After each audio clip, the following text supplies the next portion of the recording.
नमस्कार मित्रांनो, माझं नाव गजानन। आजच्या व्हिडिओमध्ये आपण बघणार आहोत की जे महिंद्रा मिनी गाडी आहे त्याच्यामध्ये युरिया रिफिल कसा करायचा। हे एक साधा आणि बेसिक आहे, पण हेच बेसिक जेव्हा आपण नवीन गाडी घेतो किंवा आपण गाडी घ्यायच्या अगोदर यूट्यूबला म्हणा किंवा कुठेही सर्च करतो की जर युरिया संपला तर काय होईल किंवा युरियाची लेवल कमी असेल तर काय होईल।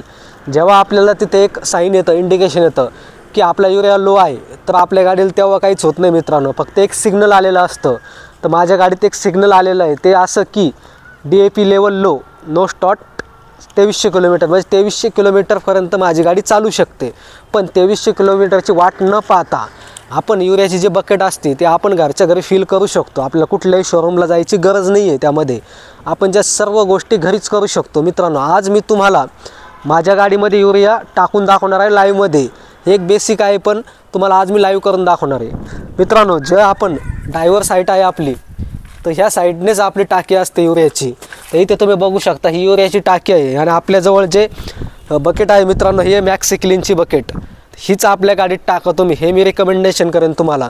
मित्रांनो, सिम्पली तुम्हाला हा पाईप इथे फ्लिप करायचा आहे, तुम्हाला हे फिलिंग पाईप सोबत येईल, तुम्हाला एक बकेट सोबत।